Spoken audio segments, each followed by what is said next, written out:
Muy buenas noches a todos, espero estén bien.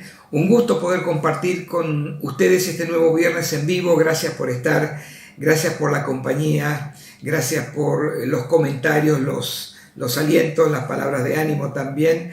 Es un gusto poder estar construyendo junto con ustedes esto que esperamos nos ayude, nos anime, nos desafíe en este tiempo tan especial. Tiempo de crisis, profundas crisis, dolor, separación, a veces permanentemente, con quienes eran nuestros parientes, nuestros amigos, pero también un tiempo de grandes oportunidades para reinventarnos, para enderezar lo que está torcido. La pandemia no nos va a dejar igual, o nos levanta o nos hunde, y depende de cada uno de nosotros y de nuestra reacción qué es lo que vaya a pasar con nuestras vidas y con nuestro futuro también. Si es la primera vez, lo decimos siempre, si es la primera vez que está enganchado con esta charla, le invitamos a visitar nuestro canal de YouTube. Ahí está la dirección al pie de pantalla y puede encontrar las otras charlas. Están todas numeradas, véanla por orden, porque esto le va a ayudar a tener una idea más completa de todo lo que estamos tratando en estos casi o más de 3 meses ya de esta pandemia. Y si ya es habitual a estos encuentros, no se quede solo, comparta el link, invite a amigos, parientes, porque si a usted le está haciendo bien, sin duda, esto puede generar ayuda y ánimo, aliento, desafío a otros que están pasando momentos muy, muy difíciles en todo este tiempo.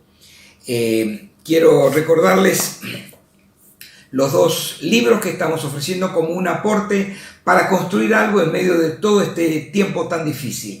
Construyendo una nueva generación es justamente un libro específico para educadores, líderes juveniles, líderes barriales, docentes y padres de familia. Y Socorro Quiero Vivir, también la segunda edición, es un material que comenzó cuando se originó el debate por la despenalización del aborto allá por el finales de 2018. Esta ya es la segunda edición y no es un material pesado, es un diálogo con adolescentes y con jóvenes.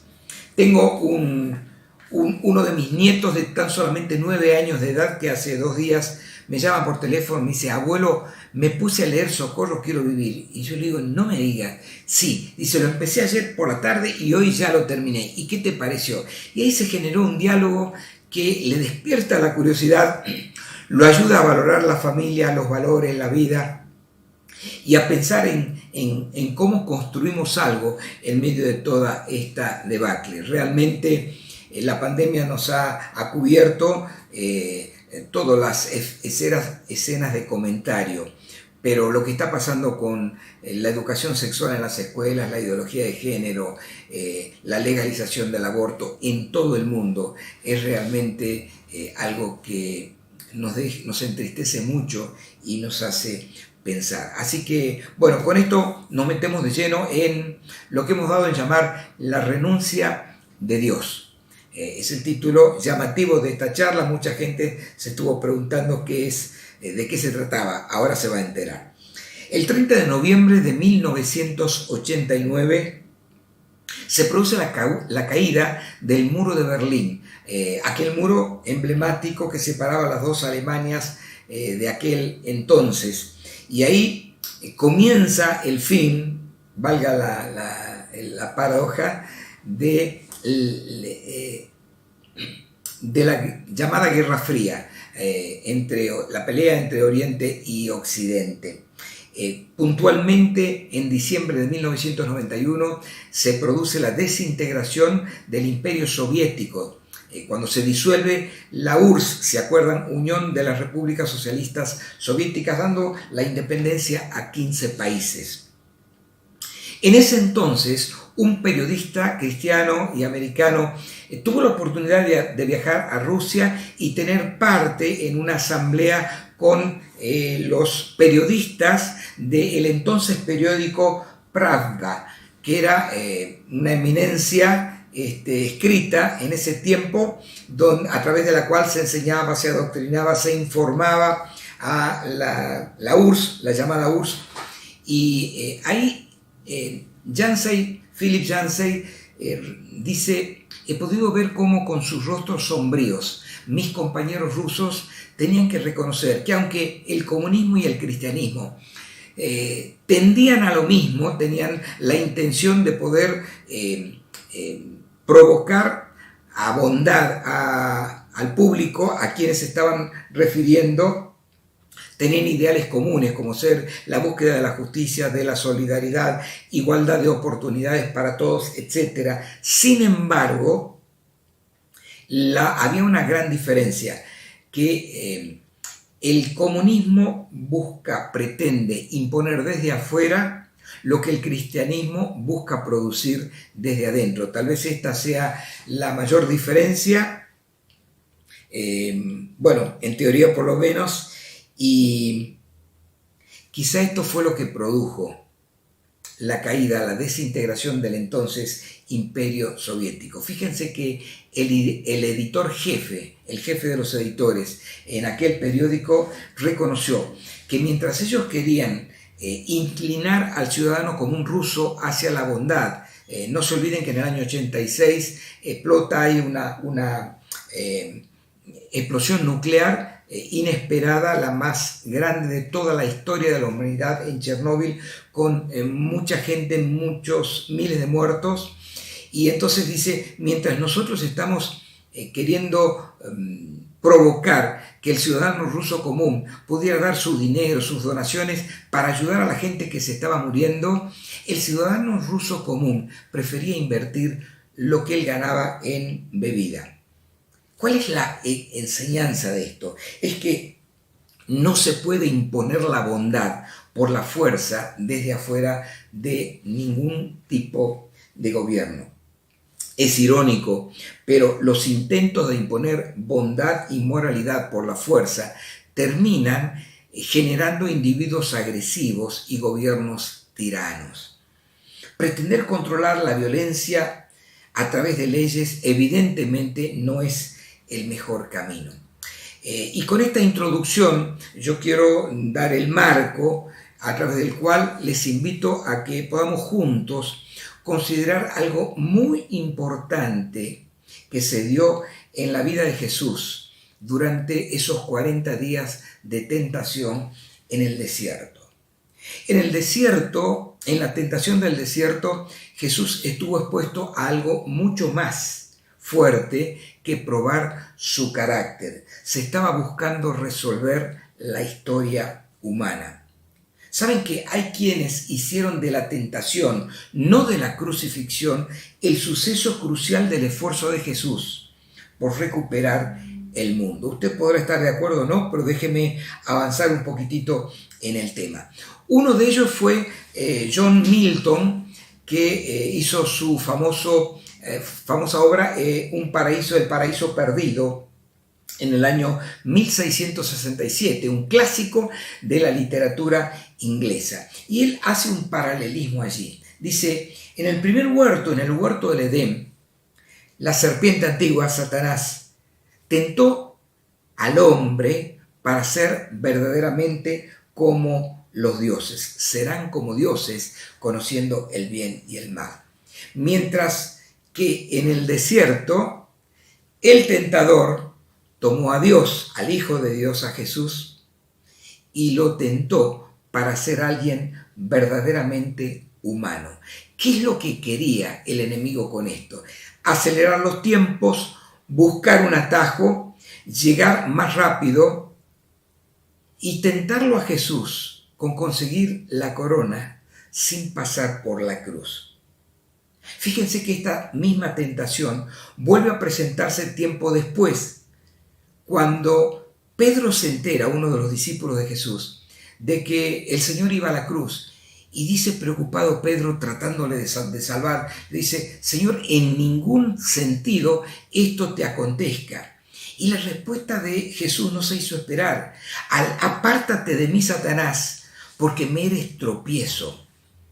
Y esto que ocurrió con él, ocurrió con el ladrón en la cruz, cuando también provoca la misma tentación. Si eres hijo de Dios, sálvate a ti mismo y sálvanos a nosotros. Y también se produce con los espectadores que estaban viendo la crucifixión. Y dijo, si realmente es el Hijo de Dios, ¿por qué no desciende? Y todos vamos a creer en Él. Es decir, para poder salvar a otros, Él no podía salvarse a sí mismo. Esto, y nada menos que esto, es lo que se jugó en la cruz. No hubo un camino fácil.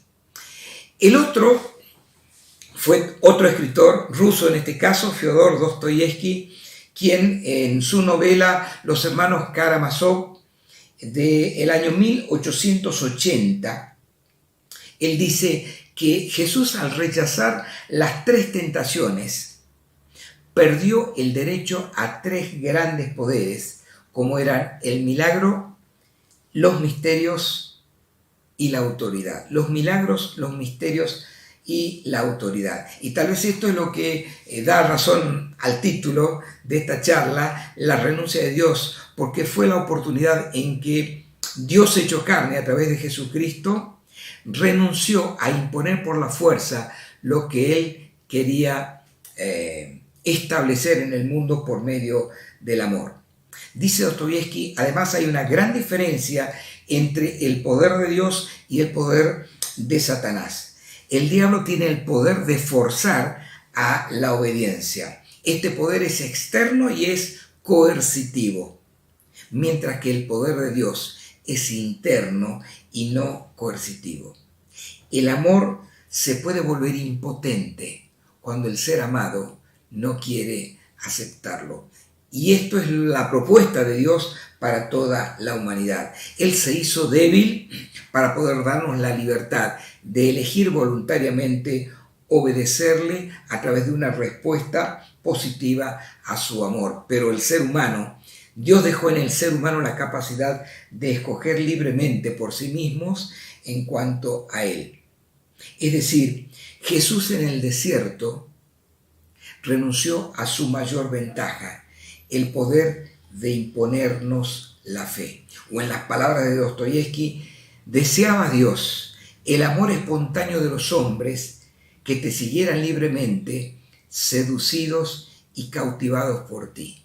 Además, dice Dostoyevsky, hay en el desierto un escalofriante diálogo donde se disputan el poder y la libertad humanas.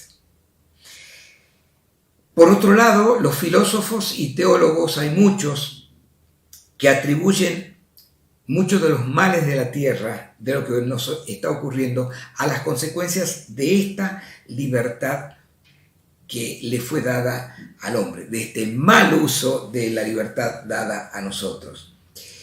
Y voy haciendo una aplicación a cada uno de nosotros, porque me pasa a mí, tal vez le pasa a usted también. Quisiéramos, ¿cuántas veces?, que Dios actuara más fuertemente, pero eso anularía nuestra libertad para amar y para obedecer. ¿Nunca se preguntó, ¿dónde está Dios? ¿Por qué está quieto? ¿Por qué está callado? ¿Por qué no interviene? ¿Por qué no detuvo a Hitler? ¿Por qué no paró a Saddam Hussein? ¿Por qué no impidió las guerras mundiales? ¿Por qué no atiende mis reclamos de sanidad como yo quisiera? ¿Por qué no se manifiesta conmigo como yo leo y veo que ha pasado con otras personas? ¿Por qué no actúa más rápidamente conmigo? Y yo le pregunto, porque me pregunté también, ¿no es esto sutilmente la misma tentación que Satanás provocó a Jesús en el desierto? Mire, yo no soy Dios ni pretendo serlo, pero le doy un indicio de respuesta a todas estas preguntas que nosotros nos estamos haciendo. Dios busca hacer buenos a los hombres. Dios busca arrojar, desalojar y no simplemente controlar a Satanás. Se lo muestro con un ejemplo. En un determinado lugar, en un determinado barrio, si nosotros queremos contrarrestar el efecto nocivo de la invasión de la droga, tenemos 2 alternativas. Número 1, vamos contra los narcotraficantes, vamos a imponer las leyes, vamos a tratar de atacar donde están los puestos de venta de droga para que se arruine el negocio. Pero la segunda alternativa, aunque cueste más, es poder educar a los chicos, a los adolescentes, a los jóvenes de aquel barrio, para que decidan no consumir la droga. Y entonces el mal no encuentra lugar para desarrollarse allí, tiene que irse a otro lugar. Ha quedado desalojado, ha quedado inoperante en aquel barrio, en aquel lugar. El versículo que más usamos los evangélicos de la Biblia, Juan 3:16, ¿qué es lo que dice? Porque de tal manera amó Dios al mundo que ha dado a su Hijo único. ¿Para qué? Para que todo aquel que decide poner su fe en Él, que decide creer en Él, no siga extraviado, no siga perdido, no siga en tinieblas y en oscuridad, sino que pueda ver la luz de la vida, pueda tener vida y vida en abundancia. Es decir, Dios eligió hacerse débil con un propósito: permitir que los seres humanos decidiéramos libremente por nosotros mismos poder obedecer a Él. Anótese este principio: la terrible insistencia de Dios en cuanto a la libertad humana es tan absoluta que nos dio poder para vivir como si Él no existiera. Es fuerte lo que le acabo de decir y se lo repito. La terrible insistencia de Dios en darle libertad humana al hombre es tan absoluta que nos dio la posibilidad de poder vivir como si Él no existiera. Cada uno lo decide y es la razón por la que el mundo está como está. Dios resistió a manifestar su poder muchas veces y lo sigue haciendo en el día de hoy. Aunque Él pudiera obligarnos a obedecer, no puede obligarnos a amar. Solo el amor va a producir una respuesta, cuando es entendido debidamente, una respuesta en la misma frecuencia. Es lo que Dios desea hacer y está buscando hacer en cada uno de nosotros. Fíjese cuando Jesús estaba mirando la ciudad de Jerusalén y Él sabía que iba a ir a la cruz. Se entristeció y dijo: Jerusalén, Jerusalén, que matas a los profetas y apedreas a los que vienen a ti. ¿Cuántas veces quise juntar a tus hijos como la gallina junta a sus polluelos y no quisiste? Y Él, aunque pudiera, no va a obligarnos a obedecer, porque Él nos quiere enseñar este camino excelente del amor. Quizás esta sea la mejor lección que la tentación de Jesús, aquellos 40 días en el desierto, tiene para darnos a nosotros, los seguidores suyos. La bondad no se puede imponer por la fuerza. La bondad es la respuesta de amor a una iniciativa de amor de parte de Dios. La bondad no se puede imponer de arriba hacia abajo, ni de afuera hacia adentro, sino completamente al revés. Es de adentro hacia afuera y de abajo, de lo personal hacia lo general. Y es lo que decía Jesús en Juan 12:32. Yo, si fuere levantado de la tierra, a todos atraeré a mí mismo. Hace 2000 años que Él fue levantado de la tierra y, como dice la Biblia en otro lugar, Él está esperando desde aquella obra completa y maravillosa que está al alcance de todos, está esperando que sus enemigos sean puestos por estrado de sus pies. Yo no sé cuántos de hoy estamos sintiendo ese atractivo de parte de Jesús para seguirlo, para responder en la misma frecuencia de amor a aquel que se dio todo por cada uno de nosotros, y cuántos somos capaces de contagiar este atractivo a aquellos que están cerca nuestro, sean nuestros parientes, amigos, compañeros de trabajo, etc. Por eso hablábamos en otra oportunidad que es diferente pretender dar un mensaje que tener un estilo de vida que, en vez de convencer, contagie a los demás. La naturaleza de Dios es darse. Su llamado se basa en el sacrificio por amor. Y quizás el apóstol Pablo, que es uno de los que más entendió esto y que impactó en su vida, dice que debemos ocuparnos de nuestra salvación con temor y temblor. Yo no sé qué piensa usted, pero para mí esto me voló la cabeza, es una idea revolucionaria de poder ocuparme en ser transformado para mostrar esto que Jesucristo vino a darnos a cada uno de nosotros. Para mí esto marca el fin de la manipulación de Dios hacia nosotros y de nosotros los seguidores de Jesús para todos aquellos a quienes a veces queremos forzar a entrar en la iglesia, queremos tratar de traerlos y después de retenerlos, tal vez con buena intención, pero no es el camino que eligió Jesús cuando nos amó y nos dio libertad para seguirle o para rechazarle. Yo asumo mi responsabilidad en la medida que voy entendiendo lo que es el amor de Dios hacia cada uno de nosotros. A veces parece que los cristianos tenemos un complejo obsesivo por resolver los problemas de los demás, por traerlos a la iglesia y por retenerlos en la iglesia, no entendiendo lo que Jesús dio por sentado, que el proceso de sanidad y el ritmo de cambio es diferente en cada uno de nosotros, en cada caso. Quizás la iglesia no atendió, no aprendió debidamente esta lección y debe reaprenderla en este tiempo.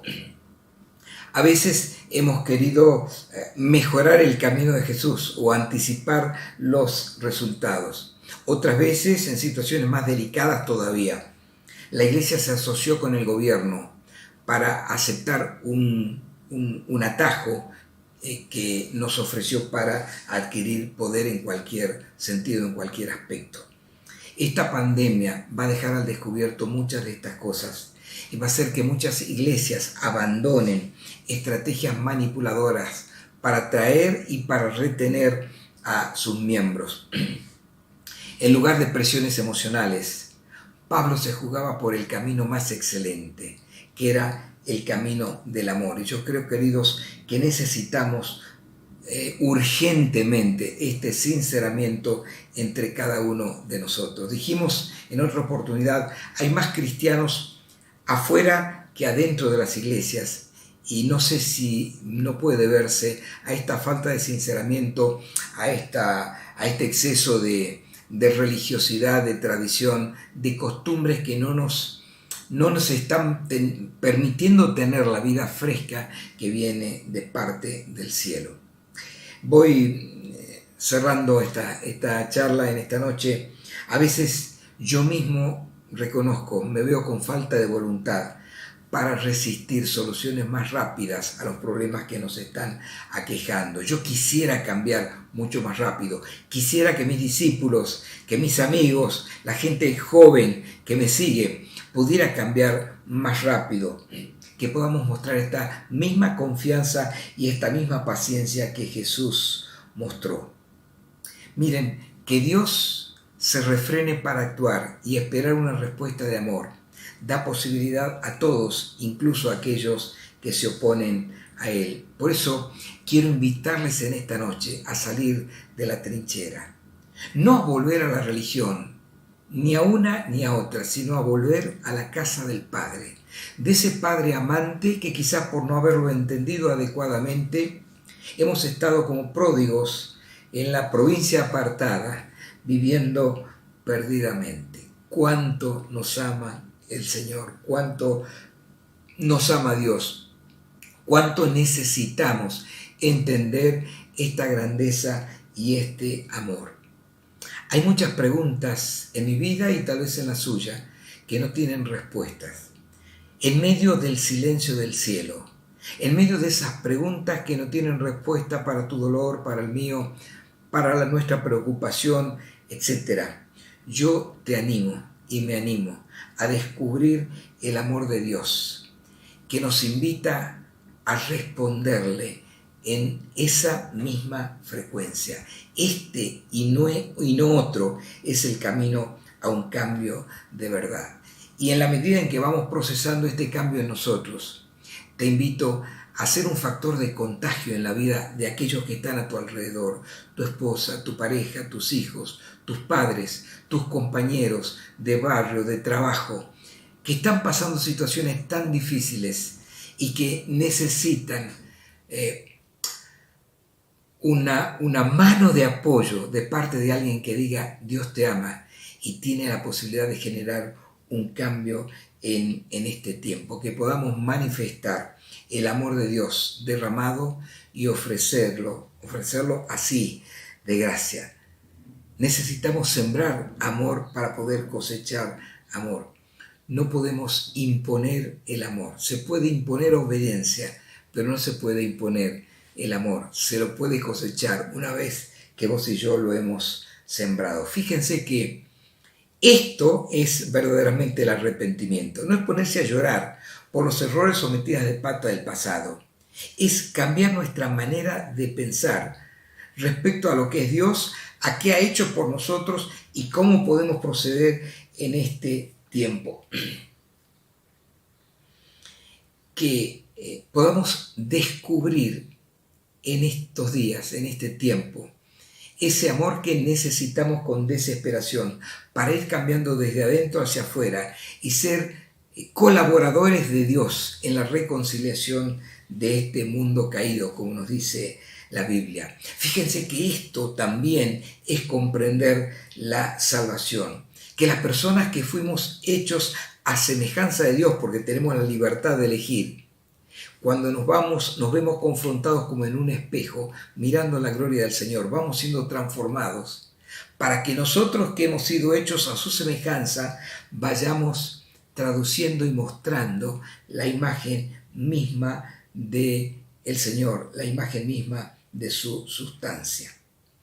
¿Vale la libertad humana lo que en realidad está costando? Jesús, cuando estuvo frente a Satanás, aquel tiempo en el desierto, y podría haberlo aniquilado de un plumazo, eligió un camino diferente, el camino del amor, el camino de la espera, el camino de la cruz, para después tener la corona. Entonces, para él evidentemente sí valió la pena. Y es el estilo de vida que mostró Jesús durante sus 3 años y medio de ministerio acá en la tierra. Cuando se encuentra con alguien como el joven rico, maestro bueno, ¿haciendo qué cosas voy a heredar la vida eterna? Dice que Jesús primero, mirándole, le amó. Luego le da una orden terminante, pero no lo obliga, lo deja en libertad y él finalmente abandona. Ojalá haya vuelto al Señor antes de que fuera definitivamente tarde para él. Mirándole le amó, lo confrontó, le dio la orden, pero luego le dio libertad para alejarse. Cuando estaba con los discípulos y muchos de la multitud, al escuchar sus palabras dijeron, dura es esta palabra, ¿quién la puede oír? Dice que Jesús se da vuelta, lo mira a los discípulos y les dice, ¿acaso quieren irse ustedes también? Cuando Judas estuvo por traicionarlo, Jesús le anticipó lo que él iba a hacer, pero no impidió la traición. Y finalmente, Jesús da la invitación menos manipuladora de todo su ministerio. Si alguno quiere venir en pos de mí, niéguese a sí mismo, tome su cruz y sígame. Saben que yo creo que esto es la gran perla que nos deja este viernes a la noche, esta renuncia del Hijo de Dios en el desierto, de elegir amarnos y darnos la libertad de aceptar o rechazar ese amor. ¿Cómo nos conviene y cómo necesitamos volvernos a la casa del Padre? Esta semana me desperté una mañana con el versículo del Salmo 34:4. Busqué al Señor. Él me oyó y me libró de todos mis temores. Ese es el amor de Dios que está esperando nuestro retorno, nuestra respuesta de amor a esa oferta de amor para iniciar una vida en verdad diferente, o para continuarla, o para incrementarla y ser de ayuda para motivar a otros en este camino glorioso. Los bendigo, muchísimas gracias y nos vemos, Dios mediante, el próximo viernes.